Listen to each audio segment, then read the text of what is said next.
All right, so we're going to do both of these problems. I'm going to start with 27 and then I'm going to move into 26. As it turns out, these two problems I don't think are the ones that match the answers in the back of for the answer key. So this is called partial fraction decomposition. I want to know, again, we're going to do 27 first. What are the two fractions that add up to give me 2x minus 73 over the x squared minus 3x minus 10? So again, I'm looking for two fractions that add up. So that means I will be looking for a common denominator, which means I want the least common denominator. So I'm going to factor the x squared minus 3x minus 10. There is no GCF here, but it is easy factoring. So I'm going to have to find factors of negative 10 that get me to negative 3. And that's going to be 5x and 2x, with the 5 being negative. So this is going to factor into x minus 5 and x plus 2. And then again, I'll make one of the factors one denominator, the other one the other denominator. And I will put a and b in the top.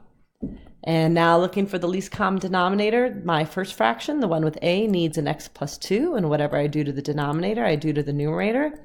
And whatever I do to the denominator on the second one, I also do to the numerator.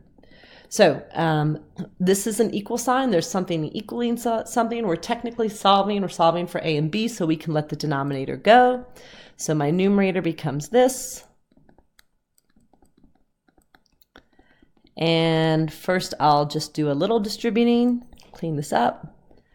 So just carrying this down, I'm going to have ax plus 2a plus bx minus 5b. And now my job is to pair the stuff on the left with the stuff on the right. So the 2x is going to match these.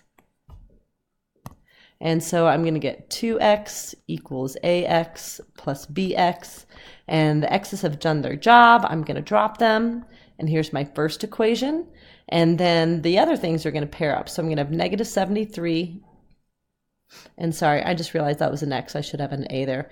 Equals 2a minus 5b. Okay, so now I'm just going to put one on top of the other. And the idea is we are moving into systems of equations, and I want either the a's to add up and cancel out, or I want the b's to add up and cancel out. So if I'm going to go for the a's, I want one of them to be 2a and the other one to be negative 2a. So I could change the a's, or I could change the b's and make one of them be negative 5b and then the other one be 5b. So I'm going to opt for the smaller number one. Either way, this equation is not going to change. But I'm going to make the a above it become a negative 2a. And that means I'm going to have to take everything in here times negative 2 to get that negative 2a. So 2 is going to become negative 4. I already got the negative 2a. And b is going to become negative 2b. So now what happens is I can add these up. And I'm going to get negative 77 equals, whoops, I wrote a, equals negative 7b. And then I can divide and I'll get b to be 11. And now that I know b, I can go back to one of my two equations that I've circled, this one or this one, and figure out what a is. So I'm going to choose the first one with the smaller numbers right there.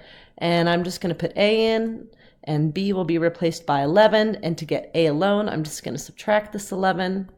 And that means a is going to be negative 9. So the way I write my answer now, as I'm going to move all the way to the top, erase this, is what are the fractions that added up? Negative 9 has to go over x minus 5. 11 has to be over x plus 2. So these are the two fractions that I added up to get me 2x minus 73 over the other denominator. So 26 has a typo. Well, I'm going to change the denominator. And instead of making it this, I want it to be x plus 5 and x plus 5. I want it to show you the difference between when in 27, where the factors, which I'm highlighting right now, are different, and when the factors are the same. So when the factors are the same, and I set it up, I'm going to put 1 over x plus 5, and I'm going to put b over 2x plus 5. So the setup is a little different. The work in the end is actually going to be easier. So now when I'm going for my least common denominator, my a fraction will need an x plus 5 on the bottom and 1 on the top. And then I can let the denominator go. I am going to put a 1 with that negative x. So just writing down the numerator, And I'm going to move that through. And I'm going to get ax plus 5a plus b. And now I can pair up my x's. So negative 1x will pair up with ax. That's it. And I can drop the x's, and I go quickly into my answer of a. And then I'm going to pair up the non-x stuff. And I'm just going to take that a is negative 1, put it in here. So that's going to give me negative 5 when I do that. And now to get b alone, I'm just going to add 5, and my answer is 6 equals b. And now I'm going to go back to the top and write my answer. So I'm going to put it where these words are. So over a, I'm going to have negative 1 over x plus 5. So a will be negative 1 over x plus 5, and b will be, should be a plus sign there, 6 over the 2x plus 5. So you can write them twice, you could write it once squared.